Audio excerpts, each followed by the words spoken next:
हम मान लीजिए किसी अपने रिश्तेदार को, आपको तत्व ज्ञान हो गया, आप चाहते हो मेरा भाई भी मान जा, बहन भी मान जाए, रिश्तेदार भी, घर वाले भी, या कोई और मित्र, या वैसे कोई राह चलता बात चल पड़े, तो उसके साथ आप खींचातानी नहीं कर सकते, उस पर दबाव नहीं दे सकते, उसको धमका डरा नहीं सकते, आप प्यार से ही समझा सकते हो।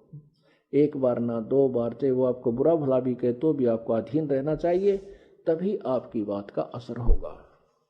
गीता जी अध्याय नंबर 3 के कुछ श्लोक आपको सुनाते हैं, क्योंकि ये 5 दिन का सत्संग सुनने को जिस पुण्यात्मा को मिला है वो बहुत पुण्यकर्मी है, क्योंकि इस काल के जाल में टाइम नहीं मिलता, किसी को फुर्सत नहीं है। और फिर जिस दिन ये बटन ऑफ कर देगा इस जिंदगी का काल, फिर सब न फुर्सत हो जाती है। यह बुद्धि हमारी पता नहीं कब खुलेगी, कितने दिन लगेंगे, इतना ज्ञान सुन के भी इंसान के पास समय नहीं है, फिर वो भक्ति कहाँ की करेगा।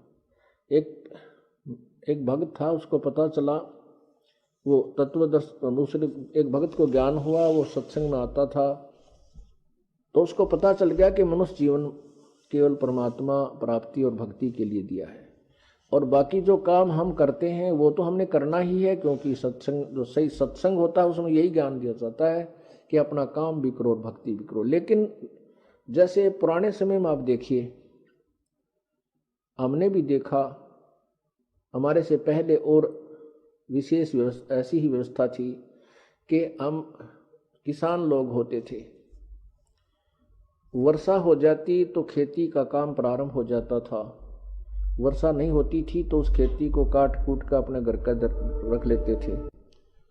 जब जो खेती पहले तैयार हो चुकी उसको काट निकाल के अपना रख लेते थे, उसके बाद वर्षा हो जाती तो काम लग जाते थे, नहीं तो ऐसे ही बैठे रहते थे। पहले समय में क्या होता था कि बारात जाती थी और कहते हैं 5-5, 6-6 रोटी खाना देते थे 6 टाइम का, तो 6 टाइम के खाने में, 5 टाइम के खाने में 3 दिन लग जाते, 1 दिन जाने में, 1 दिन आने में, 3 दिन डटने में, कह लागे 6 दिन, 5 दिन।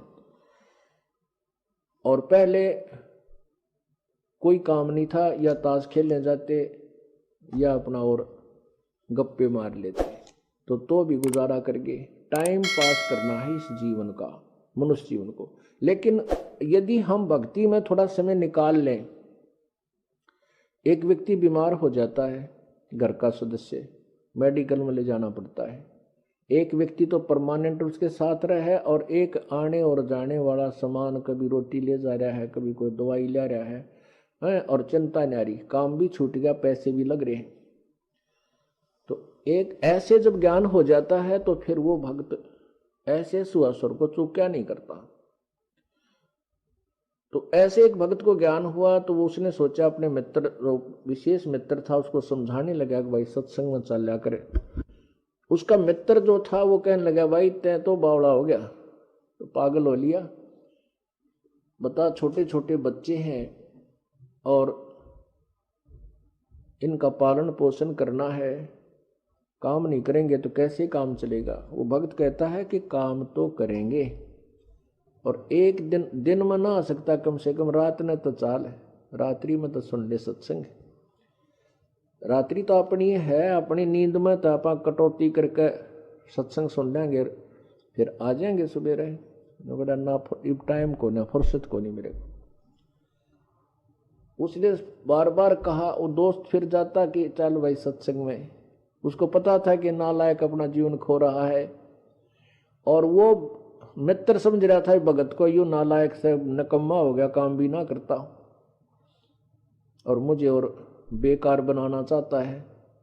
तो वो बार बार कहता, तो वो कहता मुझे फुर्सत नहीं भाई, मैं नहीं चलता, मुझे फुर्सत नहीं, मेरे पास समय नहीं, फुर्सत नहीं। अब परमात्मा कहते हैं, कबीर नहीं भरोसा देही का, ये बिनस जावे छिन माही, श्वास उश्वास में नाम जपो और ये तन कछु नाही।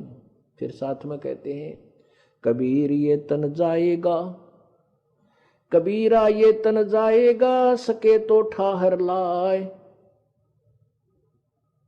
एक सेवा कर संत की और गोविंद के गुण गा। कहती है शरीर तो तेरा जाएगा, लेकिन इसका बचाव भी किया जा सकता है। कैसे? इसके बचाव के दो ट्रीटमेंट है, दो साधन है, दोनों ही करने पड़ेंगे। सेवा करे सतगुरु की और गोविंद के गुण गा। ठहार किसे कहते हैं? जैसे पुराने समय में हमने देखे जो वुडन बैटन और वुडन बीम से बने हुए मकानों की छत होती थी, जो लकड़ी की कड़ियों से, कड़ी होती हैं छोटी छोटी लंबे लंबे कड़ी होती थी, वो 3 इंच चौड़ी और 4 इंच मोटी, एक लंबी 8 10 10 12 12 फुट 9 9 फुट लंबी लकड़ी की, उनको बैटन अंग्रेजी में कहते हैं और कड़ी कहते हैं अपनी लोकल लैंग्वेज में। तो उन कड़ियों की छत दे दी जाती और उनका फिर सतीर होता था, बीच में एक बीम होता था लकड़ी का। तो वो किसी प्रकार से उसमें कोई टूटने की शंका हो जाती, कोई उसके अंदर क्रैक आ जाता, त्रेड़ आ जाती, उसके नीचे एक बल्ली लगा दिया करते मोटी लकड़ी की, नीचे ईंट आंट अच्छी पत्थर वत्थर रख के और उसको अच्छी तरह फंसा देते थे उसमें, और वो मनमाना 20 वर्ष ना टूटता फिर वो सतीर, और वो छत वो मकान जो का तो काम आ जाता। यदि उसके साथ नीचे वो ठहर ना लगाते तो वो टूट कर बर्बाद हो जाता। तो कहते हैं ये शरीर तो समय पर तेरा जाएगा, इसके लिए एक ठहर है, इसको बचाने का, इसको रोकने का एक तरीका है, पूर्ण संत की शरण में जाकर परमात्मा की भक्ति करनी चाहिए, जिससे तेरा जीवन भी बच जाएगा। जम जो राजा से डर मिटे कर्म के लेख, अदली असल कबीर हैं वो कुल के आमिद एक, कुल के सतगुरु एक।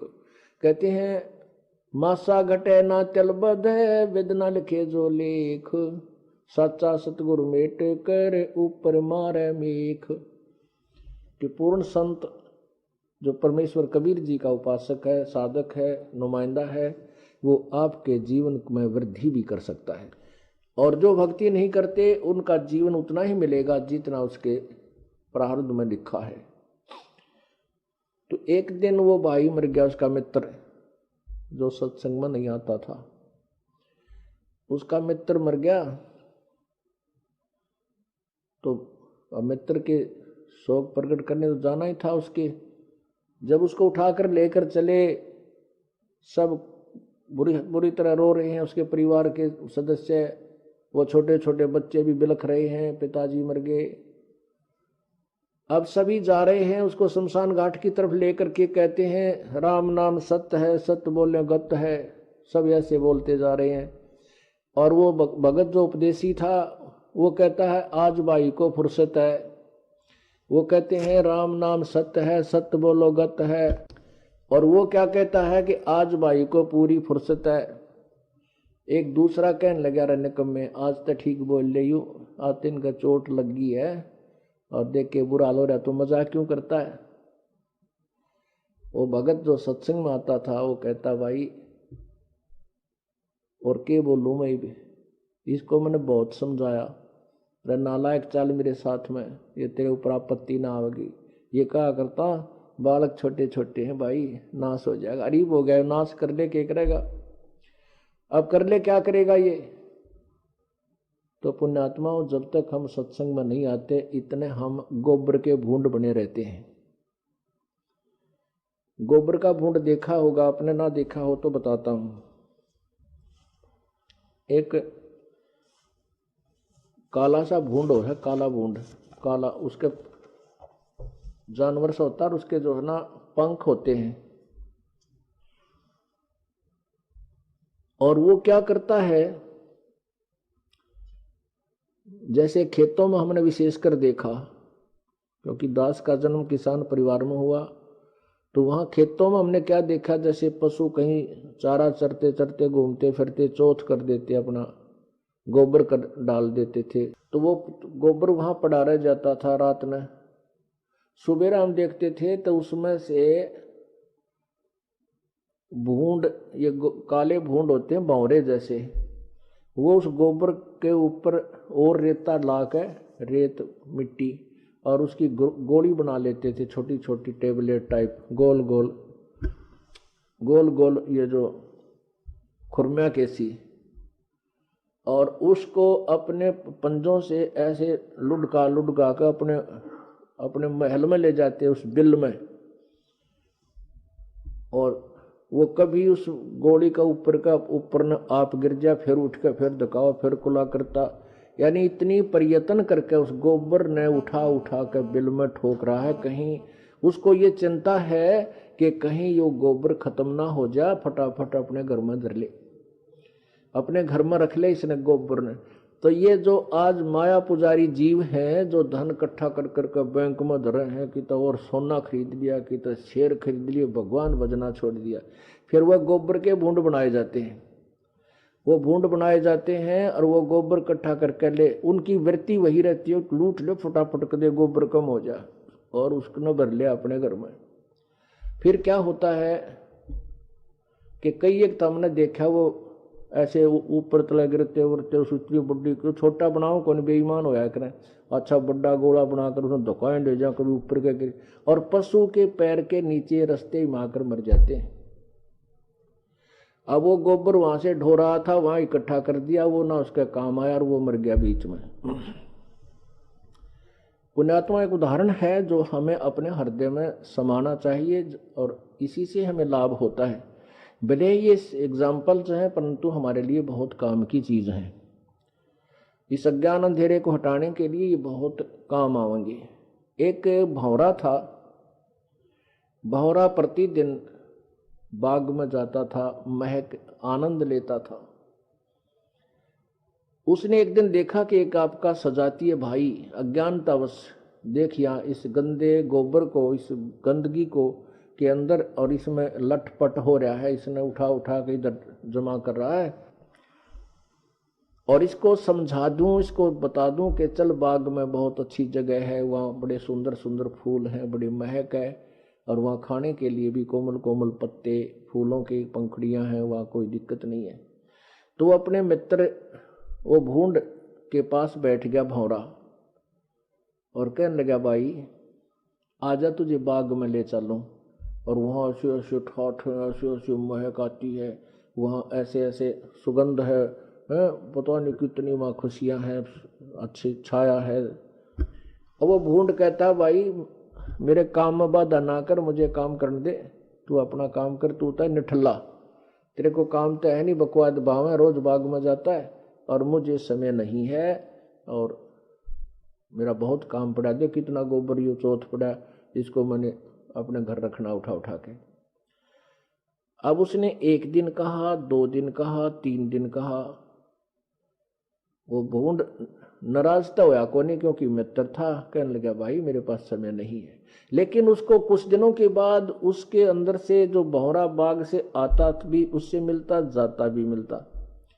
जब वो वापस आता तो उसके अंदर से बहुत सुंदर महक आती उस भूंड ने। तो कुछ देर वो बैठने लग गया छोड़ के उस गोबर की डली ने,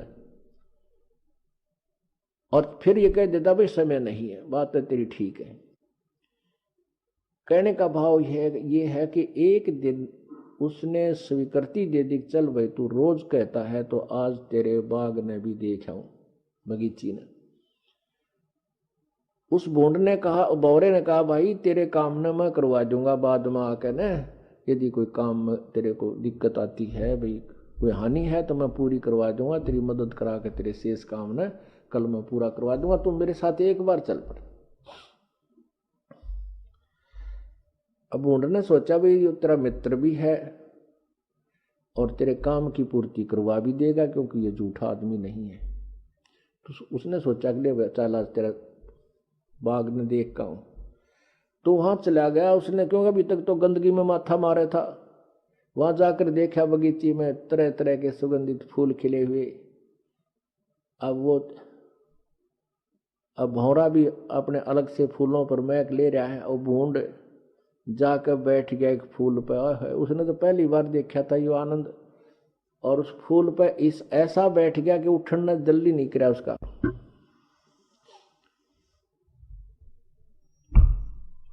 तो क्या हुआ कि शाम के समय वो फूल बंद हो गया, लेकिन वो भूंड नहीं उठा। वो भौरा तो आ गया, क्योंकि उसको देखा है कि दो जगह घूम के तेरा मित्र तो पता नहीं कहाँ गया। उसने देखा कि ये फूल बंद हो गए, शायद यो प्रेमी इसके अंदर ही बंद हो गया। और कुछ ऐसे फूल होते थे उनमें बराबरों से पंखड़ियों के साथ से हवा आती रहती थी, वो भौरे मरते नहीं। तो उसने देखा कि आज जो फूल इस बगीची में है ये बंद तो कर लेंगे लेकिन यहाँ मरेगा नहीं, तो सुबह देखूंगा इस नाक। तो सुबह क्या देखा कि वहां माली आया और वो फूल तोड़ ले गया जिसमें वो बूंद था। उनको पता होता है कि ये सुबह तक खिल जाएंगे, तो उसने क्या किया कि वो बाजार बेच दिया, उसको लेकर गए। उस दिन राजा का कोई समारोह था और राजा के कोई लड़का हुआ था, राजा के महल में उसको डाल दिया गया, मतलब ऐसे आदर के साथ कहीं सजावट के स्थान पर लगा दिया। फिर थोड़ी सी देर के बाद वो जब उनका काम पूरा हो गया उसको उठा करके दरिया में बहा दिया। पूजा के काम में लिया गया था, फिर वहां दरिया में बहा दिया और वो बूंद उस फूल में बैठा।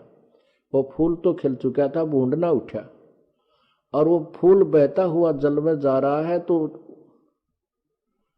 वो उसका मित्र भौरा ढूंढ रहा, उसने भाई कित गया, तो डब्बी मर गया तेरा, आज मित्र खो गया, घर वाले भी कुटेंगे का अच्छा ले गया तो उसको सत्संग में बाग में, और वो खो दिया तने तक।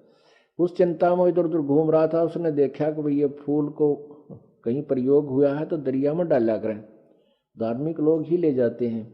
तो वो दरिया के ऊपर घूम रहा था, उसने फूल के ऊपर वो बूंद देखा, ने बोला मित्र आ जाए तो उठ ले इस पर। भौरा ने बूंद बोला रहा, बोल रहा मत आनंद सा रहा है, छेड़ा ना, यहीं पर रहने दे मुझे।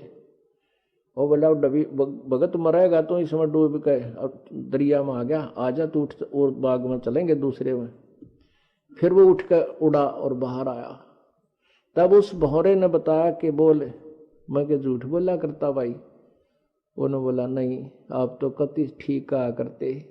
तो भौरे ने कहा कि देख आज तेरी कहाँ कहाँ तू राजा के महल में भी घूमा एक दिन के आने में है, और भाई या दरिया भी ना देखी होगी, इसके दर्शन हो गए।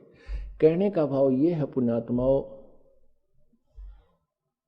अब बहुत से भक्त हैं, बहन बेटियां भाई हैं, वो कहते हैं कि पहले तो हम बेमतलब जो ना दुखी हुए रहा करते, तीन भैंस बांध रहे थे, गोबर में गोबर, सारा दिन सांस नहीं आवा था, वो दूध बेच दे, और दूध बेचेंगे तो थोड़ा बहुत पानी भी मिलाएंगे, या कुदरती बात है क्योंकि लोग है पूरा ना पट्टे।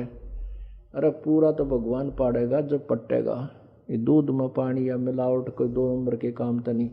तो उधर से एक भैंस नए दूध ना हो बनवाना 1 साल, वह आधी पूंजी में चली जा, हो गया बराबर काम। या कोई बीमार होगी या मृत्यु को प्राप्त हो जाती, फिर दूसरी जोड़ते कि धन कमावांगे। वो धन तो मिलना उतना ही है जो तेरी किस्मत में लिखा हुआ। धन तुझे चाहिए तो मालिक के चरणों में आओ, कहते जय तुझे राजपाट कुछ चाहिए हमरा धर ले ध्यान, तेरे को ये भी हम ही दे सकते, परमात्मा ही एक्स्ट्रा दे सकता, तेरे भाग में कोई ना। तो अब वो प्यारी आत्मा बहन भाई बेटियां अब जब सत्संग सुन लिया, यहाँ आते हैं रह रहकर, अब नो कहो तेरा गजब हो, खाम खा गठड़ी है, दुख की गठड़ बांधे फिर रहे थे और बेमतलब परेशान हो रहे थे। बढ़िया काम चल रहा है, घर में बरकत होनी शुरू होगी, बीमारी हट गई है, और ठीक भक्ति का समय भी मिल जाता है और अपना काम भी करते हैं। तो ये सत्संग एक बाग बगीचा है, और जो परमात्मा के दरबार में नहीं आते वह गोबर के भूंड हैं, वो माया जोड़न पर लगे रहते हैं।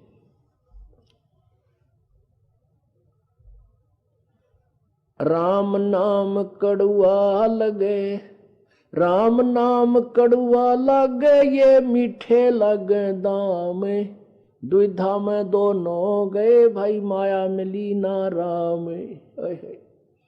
क्या बताते हैं परमात्मा कि राम नाम तो इन्हें अच्छा नहीं लगता, और ये माया का दाम यानी पैसे इनको अच्छे लगते हैं, मीठे लगे, और द्विधा में दोनों गए, माया मिली न राम।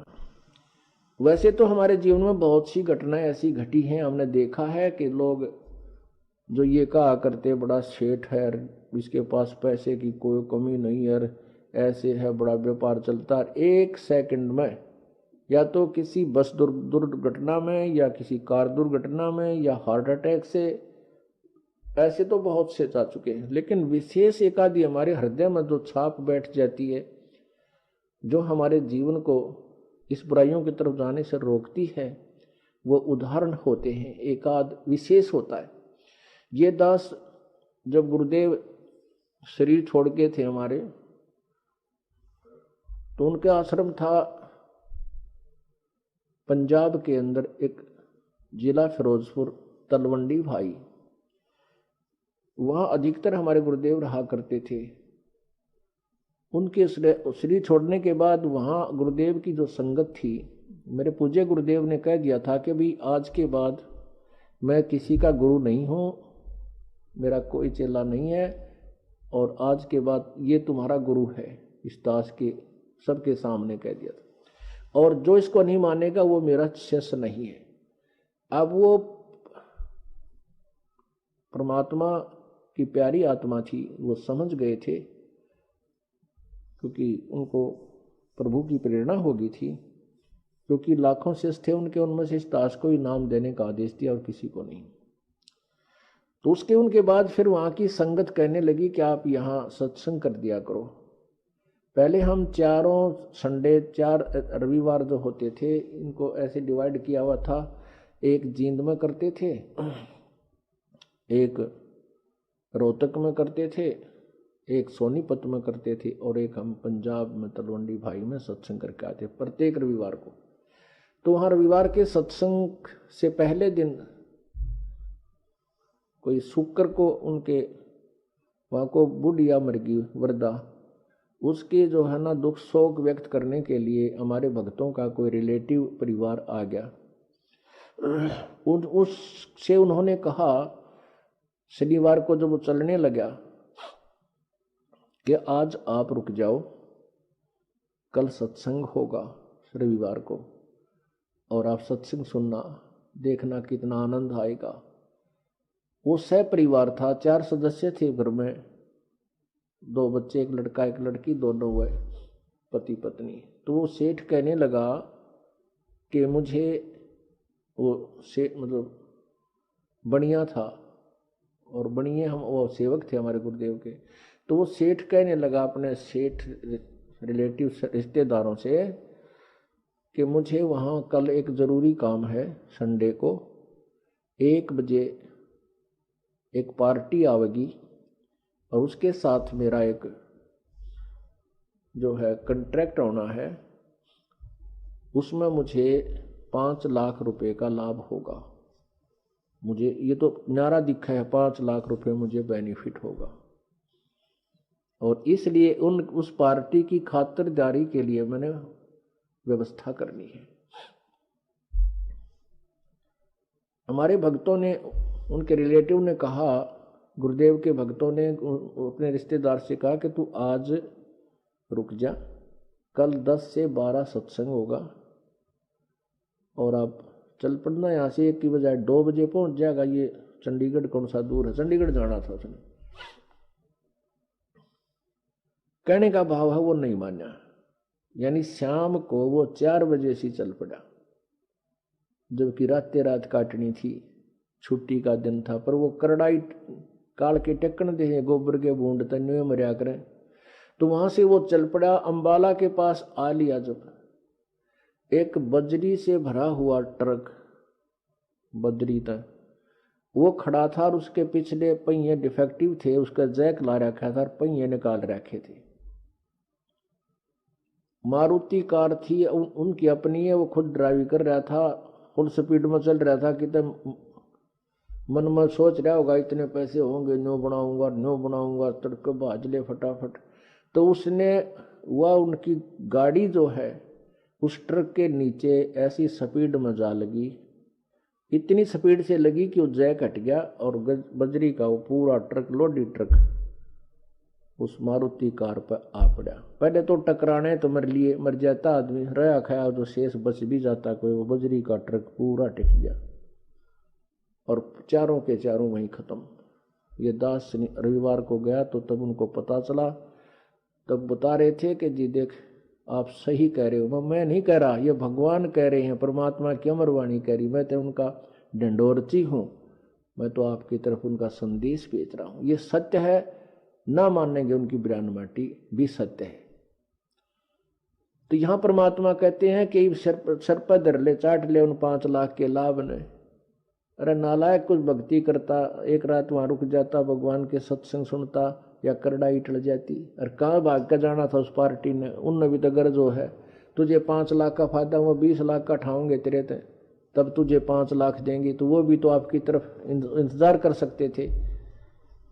इसलिए परमात्मा कहते हैं राम नाम कड़ुआ लागे, ये मीठे लागे दाम, दुविधा में दोनों गए, भाई माया मिली ना राम।